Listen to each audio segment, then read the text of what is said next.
A Arquidiocese de Joinville apresenta Programa Vida Pastoral.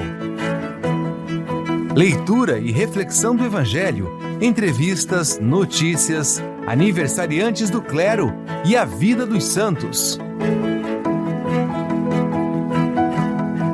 Programa Vida Pastoral. A apresentação, Padre Edmilson Conzatti. Olá a todos os ouvintes do programa Vida Pastoral. Estamos começando essa edição de número 451 deste sábado, dia 26 de abril. E é a nossa Arquidiocese de Joinville, caminhando em unidade, pastoreio e comprometimento. Como vocês podem perceber, Padre Edmilson não está conosco neste programa de rádio e eu, Júlia, do setor de comunicação, vou conduzir esta edição de hoje. Mas quero começar cumprimentando a todos os ouvintes que nos escutam pela rádio Arca da Aliança, FM 93.9, Rádio Voz do Bom Pastor de Guaramirim, na frequência 87.9 FM, Rádio São José de Mafra, FM 96.9, e também aqueles que nos acompanham pelas web rádios, na Presença de Deus de São Francisco do Sul, Vida Nova de Jaraguá do Sul e Santa Rosa de Lima, da paróquia Cristo Ressuscitado do bairro Floresta. E cumprimento a você também que nos escuta pelo Spotify e YouTube da Arquidiocese de Joinville. E antes de cumprimentar, e apresentar para vocês o padre que vai ajudar a conduzir a nossa reflexão do Evangelho de hoje e conversar aqui um pouquinho com a gente, quero apresentar para vocês também mais um integrante do setor de comunicação. Nos últimos 2 programas vocês foram conhecendo mais algumas pessoas, algumas vozes que vão estar presentes com a gente aqui no Vida Pastoral, mas hoje é vez de a gente apresentar o William, que pela primeira vez está aqui conosco e agora faz parte da nossa assessoria da Arquidiocese. Seja bem-vindo, William. Muito bom dia a todos os ouvintes e muito feliz de estar aqui nessa edição e espero que seja um excelente programa que vocês aproveitem bastante. Então, para você que acompanha todas as notícias no site da nossa Arquidiocese, é o William que coloca, que alimenta todas essas informações e que a partir de agora você vai poder acompanhar, todas essas notícias, informações que já acompanhava antes, mas agora com a escrita dele, que de vez em quando vai aparecer aqui pelo programa também.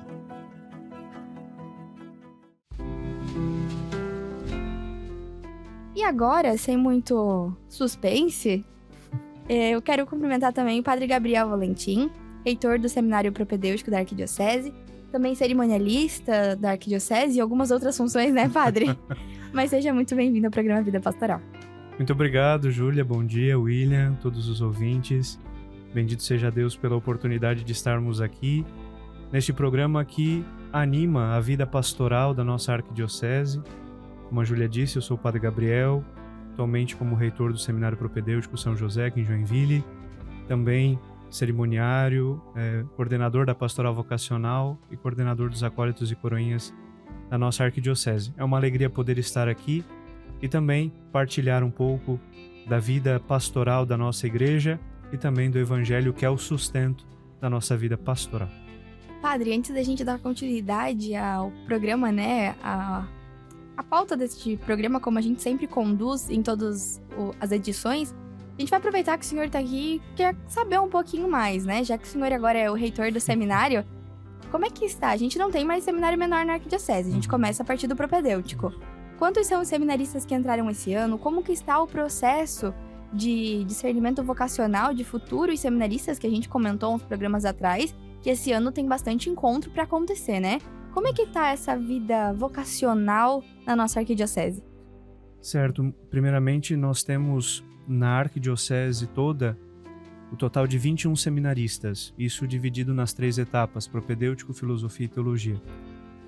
O propedêutico é a primeira etapa, o primeiro passo dentro desse processo formativo que dura em média 8, 9 anos, dependendo do processo. No nosso Seminário Propedêutico São José, que é aqui vizinho da Cúria Diocesana, nós temos 6 seminaristas propedeutas, são estes que estão iniciando. Nós estamos também com o acompanhamento vocacional de jovens a partir dos 15 anos. Nós temos os encontros vocacionais, nós tivemos um no final do mês de março com 40 vocacionados, destes alguns jovens ainda, na faixa dos 15 anos, e outros já terminando o ensino médio, outros já com faculdade, enfim, que estão aí no desejo de discernir a sua vocação e fazer um acompanhamento. Então, ao longo do ano, nós vamos ter 6 encontros vocacionais. Tivemos um agora em março, o próximo é em maio, né? E nós vamos, nesse processo, conversando. Nós temos a equipe de formadores, nós temos a equipe de psicólogos que acompanham também, que ajudam nesse processo de discernimento. Além dos padres, né, dos párocos, que são os primeiros, né? O primeiro agente vocacional, o primeiro promotor vocacional é o pároco na paróquia, né? Então, a partir dali, o padre sente, né, e orienta. Olha, nós temos a pastoral vocacional, né, da arquidiocese, e assim a gente começa uma conversa, né, de acompanhamento, convida para os encontros vocacionais, se tiver condição e idade para participar. E ao longo do ano nós vamos fazendo este trabalho. Nós temos, destes 6, 3 encontros no primeiro semestre que são abertos, né? Nós temos aí um processo também de seleção, porém são abertos àqueles que desejam fazer, e a partir do segundo semestre a gente já começa um processo mais próximo, né? Mais específico para aqueles que realmente têm condições de entrar no próximo ano. Então, são experiências, né? É o primeiro ano que eu estou nessa função, tanto de reitor quanto de coordenador da pastoral vocacional. É mais de acordo com o histórico que nós temos na arquidiocese já do tempo que eu fazia lá atrás, né? Encontro vocacional, e também do tempo de seminário, né? Que a gente acompanhou um pouco. E todo esse processo, esse amadurecimento da nossa pastoral vocacional para a gente chegar nesse ponto que nós estamos. Então a ideia é de que a gente consiga fazer de fato um bom acompanhamento vocacional, e graças a Deus vocações nós temos, né? Nós temos vocações da nossa arquidiocese. A gente precisa encontrar, convidar, né? E dar uma força, né? Trazer para o seminário, trazer para as missas vocacionais que nós temos nas paróquias, né? E para ser de fato esse despertar vocacional dentro da nossa arquidiocese. Então a pessoa que está escutando a gente, né, o nosso ouvinte, também se conhece um jovem que tem interesse, ou que a pessoa às vezes acha que teria, né, essa vocação para despertar, também pode fazer esse convite, né, padre? Com certeza. Então mesmo que não participou do primeiro encontro, ainda pode participar desse agora em maio. Sim, sim. Logo mais a gente vai divulgar a data bem certinho, né? A gente vai mandar, porque a gente precisa também ter um controle, então link de inscrição, tudo isso, né? Por causa do espaço que a gente também vai ter. Mas sim, todos são chamados a chamarem, né? A vocação, ela é algo que nós precisamos desenvolver a percepção e o reconhecimento, né? Então, às vezes tem aquele jovenzinho que participa lá do grupo de jovens, que é um acólito, um coroinha, que tem uma inclinação, percebe-se uma inclinação à vocação sacerdotal, e às vezes até já manifestou esse desejo. Toda a paróquia, né? A pastoral de conjunto que a gente sempre fala, né? na nossa igreja, é de todos, né? Lá no apostolado da oração, na liturgia, no dízimo, todas as pastorais são pastorais vocacionais, porque ajudam nesse despertar e também na manutenção desse chamado, né? Porque dentro do seminário também o jovem que está ali dispondo, ele deixa a família, ele deixa às vezes trabalho, né? Uma vida já constituída, o início, né? De uma vida já de trabalho, de desenvolvimento pessoal, deixa tudo para vir para o seminário, né? E começar um processo. Então precisa da oração, precisa do incentivo, precisa da ajuda material. Então todos os membros de pastoral, agentes de pastoral, fazem parte da pastoral vocacional de certa forma, né? E a gente pergunta muito sobre os seminaristas, né? Porque o senhor é o reitor do seminário, como é que estão essas vocações, enfim. Mas, nesse último ano, também foi uma mudança muito grande para sua vida e para sua vocação, né? Uhum. Estava como vigário lá em Itapoá. Sim. E veio acumular algumas funções aqui mais pertinho da cúria. Como que está sendo essa missão, padre? O senhor está feliz, está realizado? Quais as dificuldades? Conta um pouquinho pra gente esse ponto de vista de quem assumiu esse outro lado, né? Essa responsabilidade de guiar tantos jovens. Confesso que foi um baque muito grande, né? Dom Francisco, quando me ligou numa sexta-feira de manhã, a gente sempre se assusta, né? A gente olha o celular assim, a ligação de Dom Francisco, né? Que eu época fiz? De transferência ainda, a gente pensa, meu Deus, o que tá acontecendo, né? E eu tava atendendo algumas pessoas, e daí, assim que eu terminei o atendimento, eu respondi a Dom Francisco, ele me ligou. daquele jeito muito acolhedor, simpático do Dom Francisco, perguntou: o senhor está sentado? E ali começou, né? Ele falou: olha, padre, nós temos essas funções, né, vacantes no momento, e precisamos, né, encontrar. Os padres sugeriram o seu nome, o que o senhor me diz? Aí eu falei pro Dom, né, no dia da minha ordenação eu disse sim, né? Disse que obedeceria e o meu sim o senhor já tem, né? Então, até fiquei assustado, porque, querendo ou não, eu sou padre recém-ordenado. Sou até hoje o padre mais novo da diocese, da arquidiocese, né? Então, assim, 1 ano e pouco de padre e aí já uma missão dessa, né? A gente fica um pouco assustado. E eu até comentei com o Dom Francisco, né, na ligação. Mas Dom, eu não assumi nenhuma paróquia, eu não tenho experiência de pároco, né? Mas ele falou: não, vai e Deus vai guiando, vai ajeitando as coisas. E eu tenho sentido muito isso, assim, né?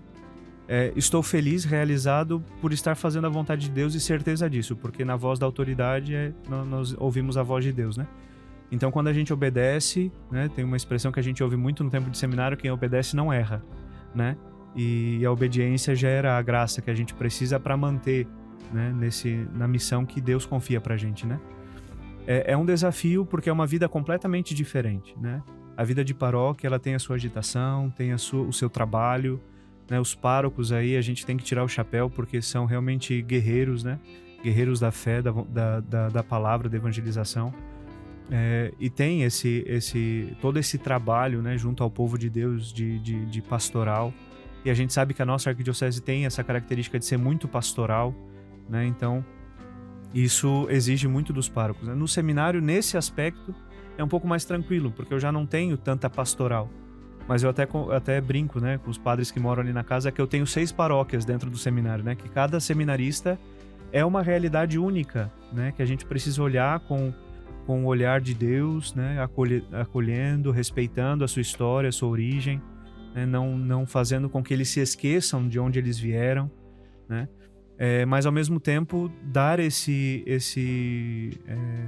essa força para que eles se desenvolvam diante daquele aspecto específico da vocação que eles estão abraçando, né? Então, a vida sacerdotal, a vida seminarística tem exigências, né? E o seminarista, quando está ali no processo, ele precisa entender essas exigências, né? Então, a gente tem que constantemente estar ali lembrando, orientando, e é a primeira experiência deles, né? Destes 6 que eu tenho ali no seminário, é a primeira experiência deles de seminário. Então tudo é muito rudimentar, né? No bom sentido da expressão, né? Tudo é muito novo, precisa começar a criar uma base, né? Então é exigente por isso. E o seminário é 24 horas, né? 7 dias por semana, né? A gente tem ali os intervalos de folga que a gente tem, mas a gente está o tempo inteiro ali, né? Então, 3 horas da manhã, bate no meu quarto que precisei ir para o hospital, né? Então, vou lá eu levar para o hospital, né? Para ver o que está acontecendo, né? A gente acaba tendo a função também de pai, né? Porque Eu ia dizer isso, é um cuidado de pai, né? É um cuidado de pai. E a gente não tem muita diferença de idade, isso também é engraçado, né? Tem um seminarista ali que tem 24 anos, eu tenho 29, né? Então, assim, não é muito tempo. Então, são gerações muito próximas. E você precisa, como reitor, se impor diante de algumas situações, né? Você precisa manter a casa em ordem, né? E a maioria deles, para não dizer todos, não tiveram essa experiência de vida comunitária. E a vida comunitária é um desafio, né? Você ali tá morando com pessoas que têm uma formação diferente, uma cultura diferente, foram criados de uma forma diferente do que a sua, e pronto, você é jogado junto com estes dentro da comunidade para crescer, para ser também um meio de salvação para os outros e os outros serem um meio de salvação para você, né? Então isso é um desafio, né? E para mim, como reitor, olhar tudo isso, né? Numa visão um pouco mais geral, né? De saber entender as especificidades de cada um, né? E valorizar isso, e ao mesmo tempo que valoriza isso, que é deles, próprio deles, fazer com que eles melhorem isso para o reino, né? Para a igreja. Então, é um desafio, mas eu tô muito feliz por estar fazendo a vontade de Deus, né? E estar no lugar que Deus me colocou. E eu sempre gostei, então faz parte. Estamos aí. Padre, a gente vai agora escutar uma música, né? Aproveitando que a gente falou bastante sobre vocação, a gente vai escutar uma música que fale sobre vocação também, para também inspirar todos os nossos ouvintes, né? Às vezes tem um jovem que tá escutando o programa e que a partir da sua fala, do nosso bate-papo, sinta esse chamado. Ou também, às vezes, você conhece alguém na sua família, um primo, um irmão, ou às vezes alguém da sua comunidade. E como o senhor falou, todo mundo é convidado a convidar. Sim. Então, que essa música também possa inspirar a todos a procurarem novas vocações na nossa arquidiocese, que assim como o Dom sempre fala, né? A gente precisa de padres. Sim. Então, sem os padres, a nossa igreja não existe. Então, a gente precisa dos sacerdotes. Então, vamos escutar essa música. E no próximo bloco, a gente faz a leitura e a reflexão do nosso evangelho deste final de semana. Fique com a gente que voltamos já já.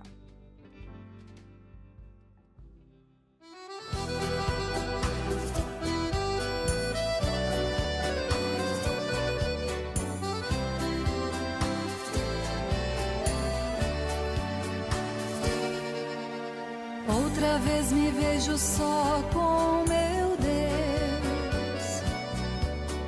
Não consigo mais fugir de mim.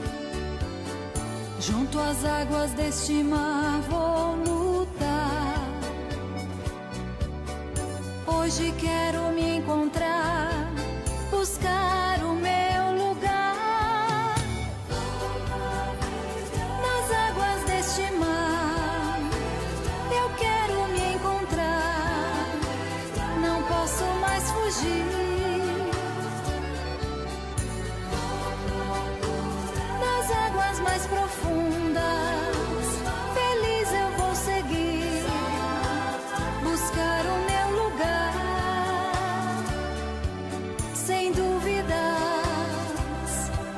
sem medo de sonhar. Ó Jesus, com fé eu te seguirei, só contigo sou feliz, tu és em mim, teu espírito de amor criador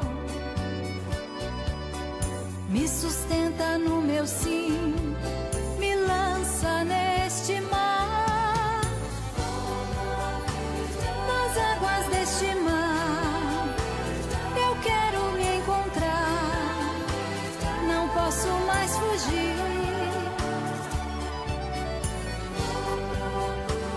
Nas águas mais profundas, feliz eu vou seguir, buscar o meu lugar, sem dúvidas, sem medo de sonhar. Vivo a certeza desta missão, já não posso desistir, voltar atrás.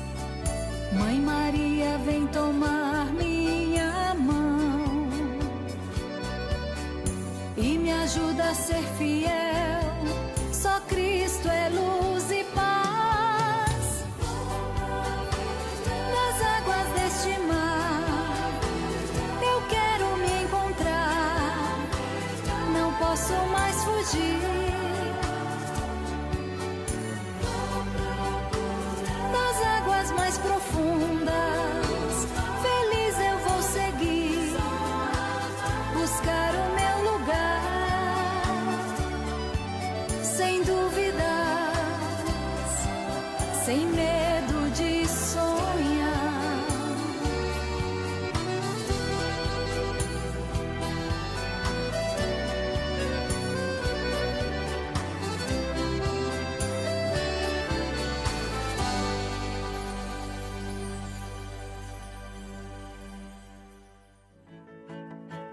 E vamos dar continuidade ao nosso programa Vida Pastoral, de edição de número 451. E aproveito, para relembrar e saudar a todos aqueles que nos escutam pela Arca da Aliança, pela Rádio Voz do Bom Pastor, Rádio São José e as web rádios Na Presença de Deus, Vida Nova e Santa Rosa de Lima. E a você também, nosso ouvinte do Spotify e do canal do YouTube. Neste momento a gente vai fazer a leitura da Palavra de Deus. Então eu convido a você, que tenha a sua Bíblia por perto ou que queira acompanhar conosco a leitura do Evangelho, a abrir no Evangelho de João, capítulo 20, dos versículos de 19 a 31. João, capítulo 20, versículos 19 a 31. Leitura da Palavra de Deus.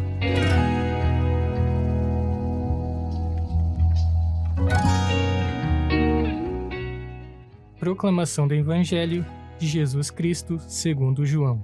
Glória a vós, Senhor. Ao anoitecer daquele dia, o primeiro da semana, estando fechadas, por medo dos judeus, as portas do lugar onde os discípulos se encontravam, Jesus entrou e, pondo-se no meio deles, disse: A paz esteja convosco. Depois destas palavras, mostrou-lhes as mãos e o lado. Então, os discípulos se alegraram por verem o Senhor. Novamente, Jesus disse: A paz esteja convosco. Como o Pai me enviou, também eu vos envio. E depois de ter dito isto, soprou sobre eles e disse: Recebei o Espírito Santo. A quem perdoardes os pecados, e eles lhes serão perdoados.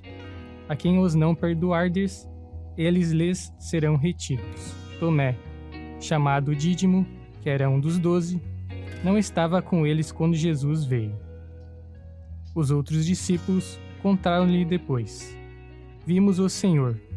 Mas o Tomé disse-lhes: Se eu não vir a marca dos pregos em suas mãos, se eu não puser o dedo nas marcas dos pregos e não puser a mão do seu lado, não acreditarei.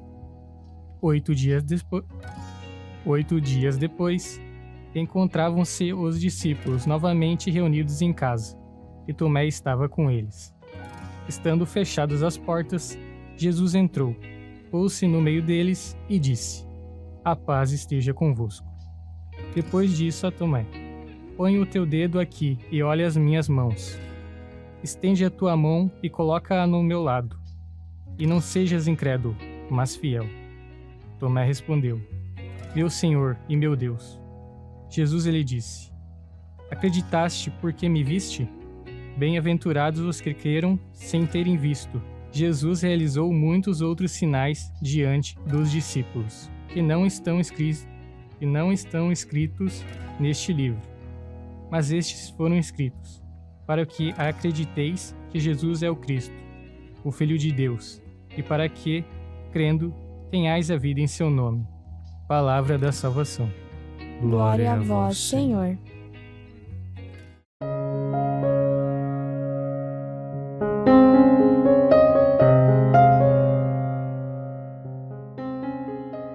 Nós estamos, neste final de semana, celebrando o Domingo da Misericórdia, e aqui nós vemos este grande cenário que nos é narrado por São João.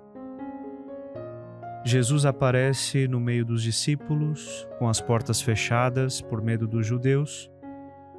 Aqueles discípulos estavam em guerra, uma guerra não externa, mas uma guerra interior, porque de fato viam a missão de Jesus, de certa forma fracassada, porém, já na ressurreição, do anúncio da ressurreição, eles já se alegram, porém o medo ainda se faz presente.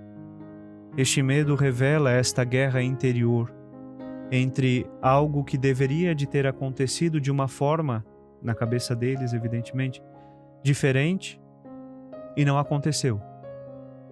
Esta guerra precisa ser resolvida, e Cristo lhes aparece ressuscitado, desejando a paz. A paz que é fruto, o primeiro fruto do ressuscitado. Em tempos de guerra interiores e exteriores, somente Cristo, o príncipe da paz, pode restabelecer a paz entre os povos e a paz entre os nossos sentidos.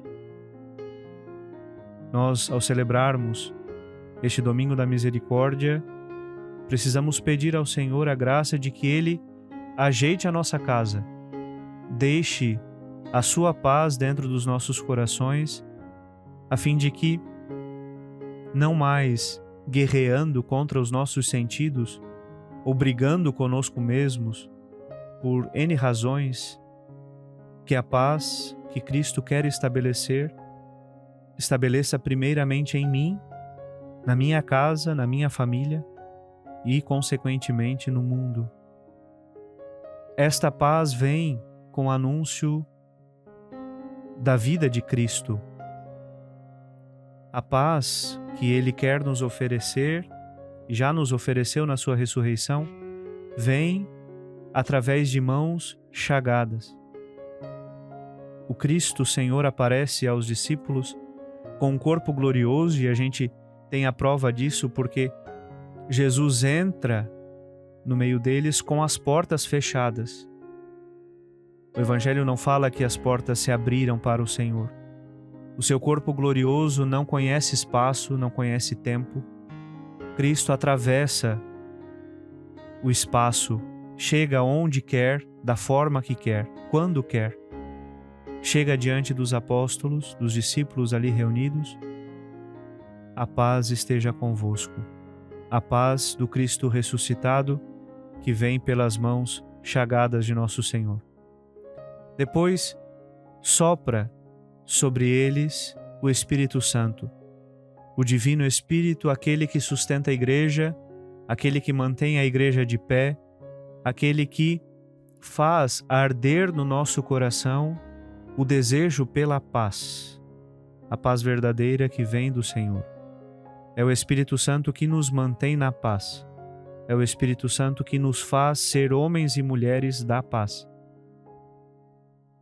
Mas este recebimento do Espírito Santo de Deus, este perdão dos pecados que os apóstolos recebem, e aqui os padres, bispos, recebem por sucessão o poder de perdoar pecados, que vem pelo sopro de Jesus e o Espírito Santo, se dá na comunidade. Isso é muito importante nós termos presente.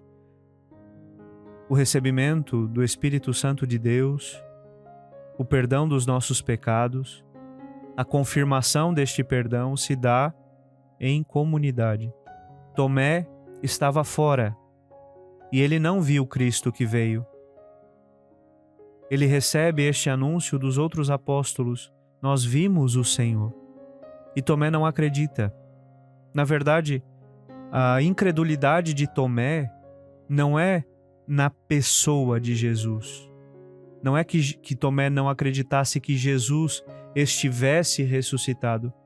A grande dúvida de Tomé era a respeito da sua presença entre eles, da forma como Cristo lhe aparecesse. A dúvida de Tomé está aqui. Porque Tomé também, como os outros discípulos, teve o tempo com Jesus, aprendeu dele, ouviu dele, esteve nas missões, também realizou ele milagres pela intercessão de Jesus, pelo mandato de Jesus. Ele, Tomé, era um dos 12. Era um dos 12. A experiência de fé de Tomé se fundamenta também como a dos outros. Tomé tem uma fé que precisa de uma confirmação.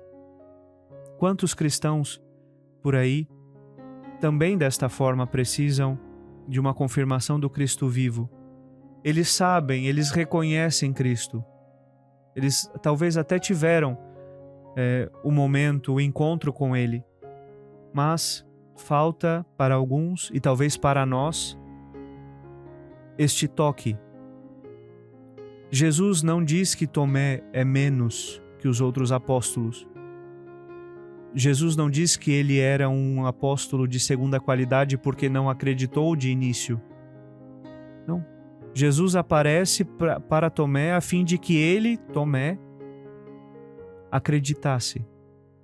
Mas Jesus ainda diz: acreditaste porque me viste. Bem-aventurados são aqueles que creram sem terem visto. Nós somos estes bem-aventurados que acreditamos em Jesus sem termos visto o seu corpo. Nós temos contato a Cristo e sabemos da presença real dele na Eucaristia, mas o seu corpo físico nós não o tivemos, não vimos, mas mesmo assim cremos. Cremos por quê? Porque temos a base dos apóstolos.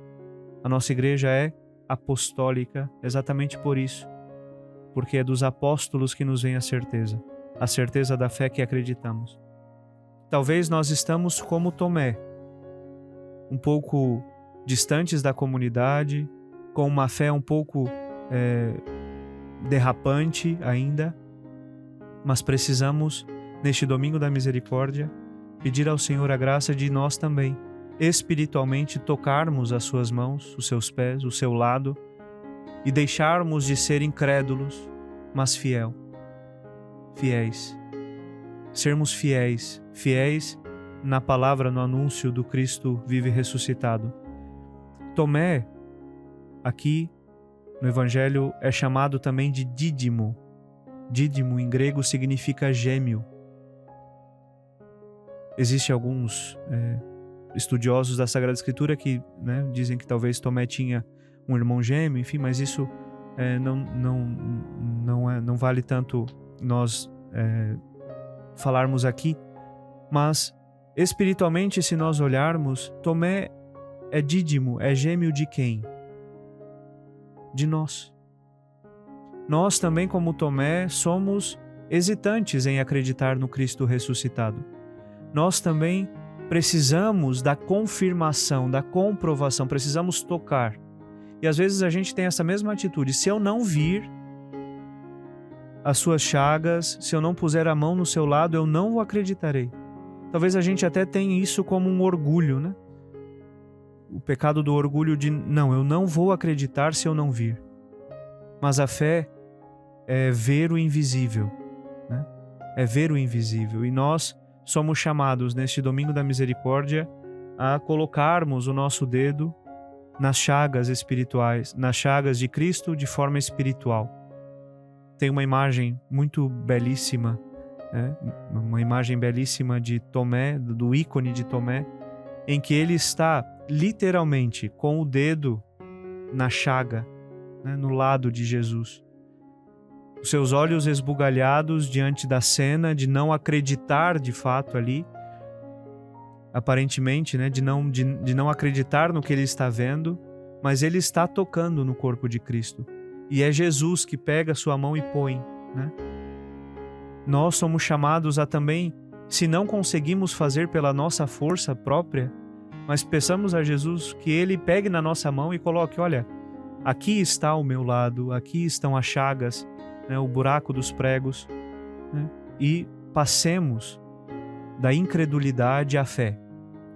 O Domingo da Misericórdia é um grande momento de nós clamarmos a misericórdia de Deus, pedindo sim o perdão dos nossos pecados, que Deus olhe para a nossa miséria, para a nossa fraqueza, para a nossa debilidade, mas é também o momento, a oportunidade de nós clamarmos ao Senhor com o nosso coração, com a nossa boca, com o nosso espírito, pedindo a virtude da fé. Passarmos da incredulidade à fé e assim caminhamos, ainda que a passos lentos, mas caminhamos rumo à paz que Cristo quer restaurar no nosso coração. E quando a gente fala em restaurar a paz, em acreditar, e recentemente celebramos a Páscoa, a ressurreição de Cristo, onde nós, como cristãos, e a gente falou um pouco no programa passado com o Padre Demilson, que ter fé é acreditar, e que se hoje a gente acredita na ressurreição de Jesus, é porque alguém viu, não foi a gente, mas a gente acredita e tem fé naquilo que foi falado. Hoje a gente também quer acreditar que em toda a missão que o Papa Francisco cumpriu na nossa igreja. A gente ainda não comentou nesse programa, mas a gente tá vivendo toda essa semana, que ele também fez a sua Páscoa definitiva. E ele, com toda a dificuldade, no domingo de Páscoa, deu a sua bênção a todos que estavam presentes. E hoje a gente acredita que aquilo parecia até uma despedida, padre? Como se ele estivesse preparado para tudo que estava a acontecer. E na nossa igreja agora, a gente vai passar por um processo que é um pouco demorado, que é tudo muito delicado, porque a igreja ela é organizada. Sim. Então, muitas pessoas às vezes não entendem tudo que tem por trás da igreja católica. E cabe a gente acreditar também e confiar naqueles que vão dar o seguimento à nossa igreja. Então, pra gente concluir um pouquinho, né, e comentando disso que a gente tá vivendo atualmente, porque antes do programa a gente ainda comentava, né, que no último conclave havia sido uma renúncia, né? E agora não. Agora o Papa Francisco realmente ele faleceu, ele foi até o último dia, literalmente, cumprindo toda a sua missão papal, digamos assim. Então, só para o senhor esclarecer brevemente, assim, pra gente, o que a gente espera dos próximos dias da Igreja Católica? O que a gente vai ter que acreditar daqui pra frente que a nossa igreja está fazendo e qual o rumo que ela vai tomar? O senhor pode dizer pra gente um pouquinho desse processo, desses próximos dias e semanas? Sim, providencialmente, né?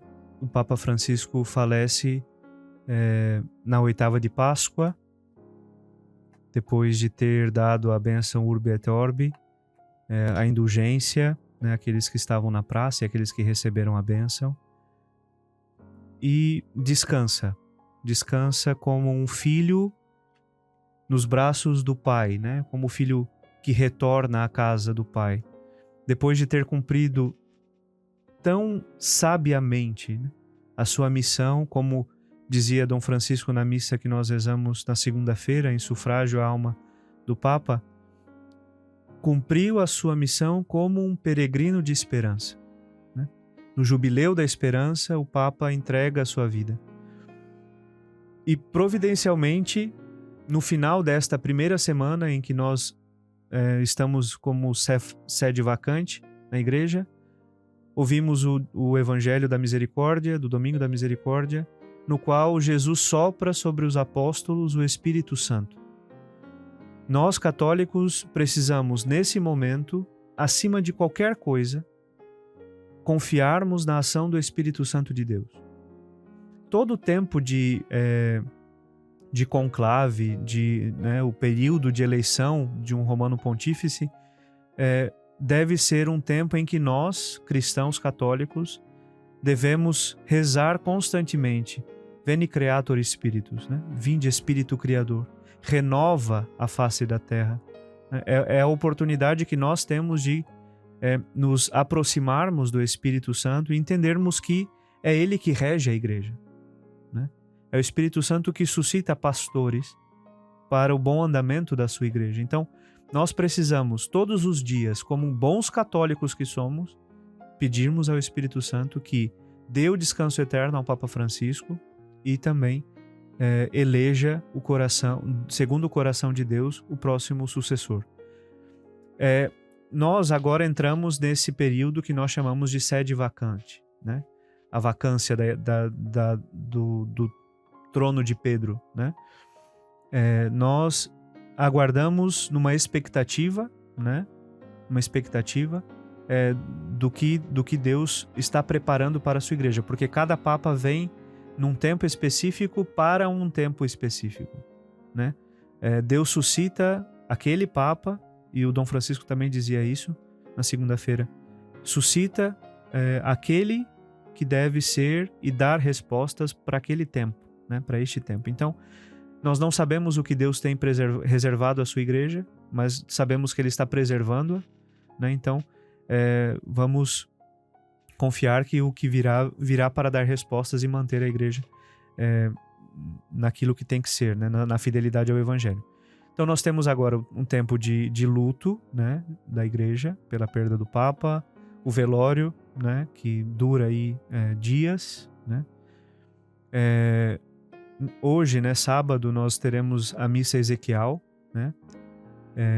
Em que o cardeal Carmelengo preside os ritos fúnebres do Romano Pontífice, dando ali o nosso último adeus, né? Ele, o cardeal, em nome de toda a Igreja Universal, dá o último adeus ao Romano Pontífice e entrega, né, o corpo à terra, né?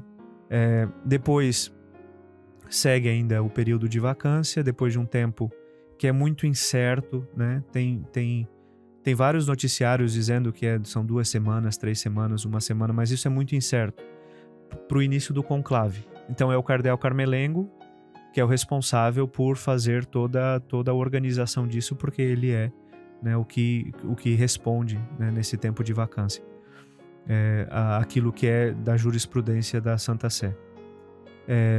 Então, começa-se o tempo de conclave, que é outro tempo, né, que nós todos os dias precisamos rezar, pedindo que Deus resolva, né, essa questão, né, eleja para nós o novo Papa. É sempre Deus que elege, né, através dos cardeais.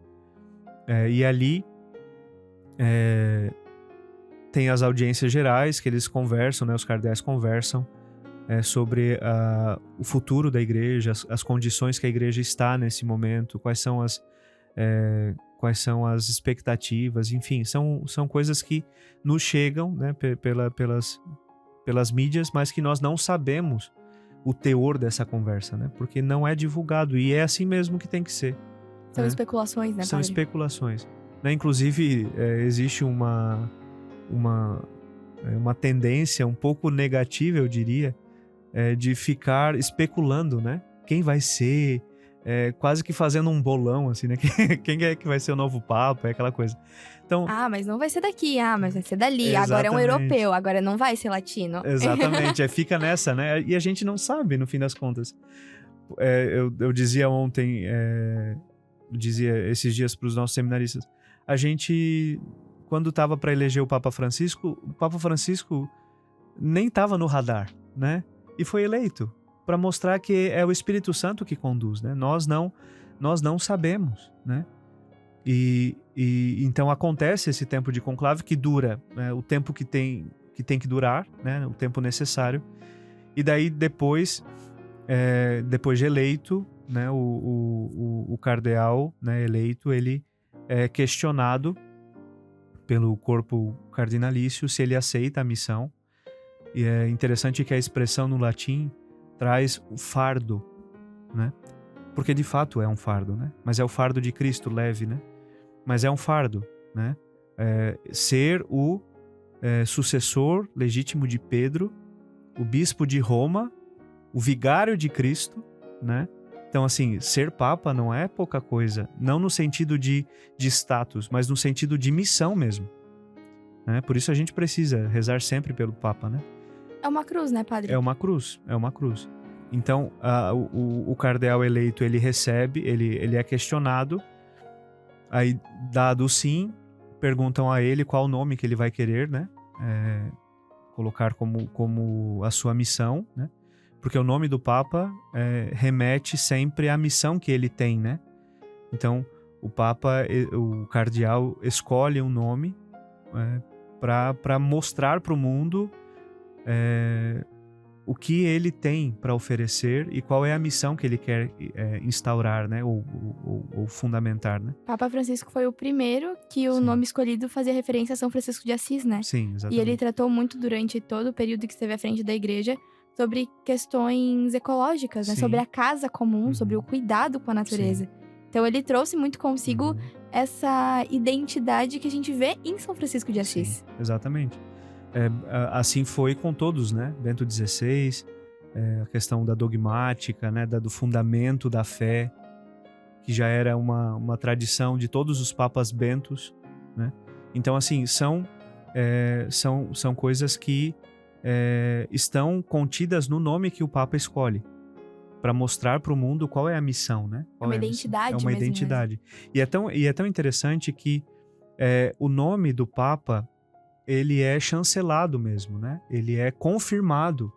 E é confirmado pelo brasão pontifício, né? Então ali o brasão pontifício é um sinal de que, de fato, aquele que está sentado no trono de Pedro, na cátedra de Pedro, e que possui um nome específico, ele está ali para dar a sua vida por aquela missão. Então ele escolhe o lema pontifício, né? Que fica embaixo ali do brasão. Enfim, ele mostra para o mundo, né, nesse primeiro momento, um vislumbre do que ele está disposto a oferecer para a igreja, né? E depois ele, como o tradicional troca de vestes, né? Ele deixa a batina cardinalícia e veste a batina branca pontifícia e aparece lá, né, diante da... Eu até me arrepio só de imaginar, né? Ele aparece lá na frente, né, na janela do Vaticano, né, dando a sua bênção, a sua primeira bênção pontifícia. Todo aquele povo esperando a fumaça branca, né, A fumaça padre? branca, exatamente, tem com as coisas da fumaça branca. Aí solta a fumaça tradicional, fumaça branca, né, anunciando o Romano Pontífice, e a partir dali, então, começa, de fato, a sua missão. Existe, antes ainda da eleição do Papa, alguns ritos que são muito próprios, né? Por exemplo, o Papa, ele recebe o anel do pescador, né? Que é o anel de Pedro. No dia em que o Papa ele é sepultado, esse anel ele é retirado das mãos do Papa e ele é quebrado. Por quê? Porque o anel do pescador é o anel que mostra a especificidade do seu pastoreio. É um anel tal qual todos os outros anéis de todos os outros romanos pontífices, mas tem a sua especificidade, né? E o Papa Francisco tinha ali uma característica muito própria, né, no seu anel. Então, esse anel, ele é retirado e é quebrado como um sinal dessa, e depois ele é guardado, né, junto. Para dizer que não vai haver nenhum igual àquele. Não o anel, mas o Papa, né? O Papa que virá pode colocar ali seu nome Francisco II, a gente não sabe, mas não vai ser igual, né? Assim como ele pode colocar vários outros nomes, ou até um nome que não apareceu ainda. Mas, assim como foi com o Papa Francisco. Assim como foi com o Papa Francisco. Mas ele é único, né? Aquele Papa, ele é único. E quando ele é enterrado, ele é enterrado sim com as insígnias pontifícias, menos o anel. Essa foi uma diferença que a gente viu no último falecimento de um Papa, né? Uhum. Porque quando ele faleceu, ele já era emérito. Sim. Então o anel não foi... quando ele deixou de ser Papa, não sei como falar de uma forma litúrgica, digamos assim. Mas quando o Papa Francisco assumiu, quem era Papa antes não teve o anel quebrado. Foi feita uma cruz, eu acho que pra dizer que ele não estava mais à frente da igreja, né, padre? Algo nesse sentido. Foi assinalado a sua emeritude, né, no anel. Para mostrar que também é a mesma ideia. Aquele Papa, o Bento XVI, ele ficou marcado na história, né? E como o Papa que reconheceu a sua incapacidade de se tornar incapacidade física, né? E ele deixou isso muito claro na sua renúncia, né? A sua incapacidade era física de continuar à frente da igreja, né? Porque Bento XVI continuou produzindo até depois de emérito, né? Textos, enfim, artigos. E então o seu anel ele é marcado com esse símbolo da sua emeritude, né? Para dizer, olha, Bento XVI ficou emérito e aqui está, né, registrado na história, né, essa realidade, né? Então, o anel do pescador ele é um símbolo marco, né, da sucessão apostólica, né? E Papa Francisco, assim que ele for, né, enterrado, o Carmelengo, né, o cardeal Carmelengo retira esse anel e é feito o rito da quebra do anel do pescador, né? E a gente, né, católico, a gente tem que olhar para esses momentos não no sentido de um mero cumprimento de coisas. Nossa, mas a igreja ainda mantém esses ritos antigos, né? Que muitos deles já não fazem mais sentido, né? Mas é a nossa história, né? Não como um ato burocrático, né? Exatamente. Tem lá, tão bonito, né? Foi divulgado as imagens, né, do momento em que o apartamento pontifício, né, o escritório pontifício, eles são lacrados, né? Isso não é só um rito exterior, né? Não é só porque já não faria mais sentido para nós hoje aquilo ali. Se a gente for olhar estritamente, né, objetivamente, poxa, mas por que ainda com 2 fitas? Qualquer um pode ir lá pegar uma tesoura e cortar e entrar. Tudo, né? Poderia ser mais simplificado, né, padre? Exatamente. Mas por que a gente mantém isso, né?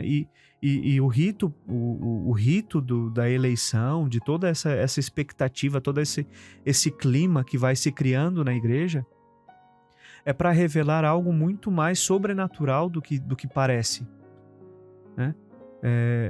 O que está aqui não é apenas um homem que morreu e precisa, um líder que morreu e precisa ter outro, não, né? nós acreditamos que ele é o vigário de Cristo, né? Depois de Jesus, é o homem mais importante da igreja, né? É a continuação da Igreja Católica. É o ponto de unidade.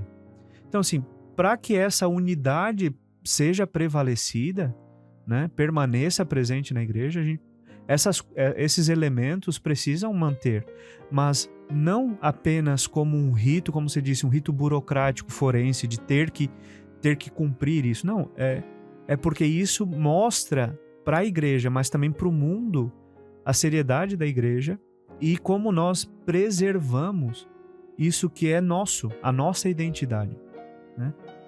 Não é qualquer momento que nós estamos passando, né? É a transição de uma geração. Papa Francisco ficou 12 anos no pontificado. 12 anos é muito tempo, né? É muito tempo. E se a gente, é muito engraçado fazer isso, né? Se a gente pegar a foto dele no início e a foto dele no final, como que esse fardo exige, né? Então, agora nós mudamos de geração, né? Nós estamos diante de uma nova era da igreja. E a gente deve olhar para isso com fé e com esperança de que é Deus que vai fazer o caminho, né? E até uma nova geração de fiéis, né? A gente estava comentando isso um pouco antes do programa. Exato, Porque quando o Papa Francisco assumiu, eu tinha 12 para 13 anos, por aí, alguma coisa nesse sentido. Eu lembro do momento em estar em casa, voltando da escola e falarem da fumaça branca, enfim. Mas com 12, 13 anos, apesar de você participar da igreja, hoje eu não tenho tantas recordações. Até porque em 2012, 2013, por ali, a gente não tinha tanto acesso à informação 24 horas por internet como a gente tá tendo agora. Sim. Então também é uma nova geração, né? Que assim como eu, há 12, 13 anos atrás, ali, né? Com seus 12, 13 anos, digamos assim, estava olhando tudo que tá acontecendo. Hoje tá numa geração totalmente internet, que você vê a cada minuto o que tá acontecendo. Acordou de manhã e já tem imagens do velório do Papa. Sim. Coisa que não tinha há pouco tempo, entre aspas, né? Sim. Mas que tem uma diferença muito grande de geração.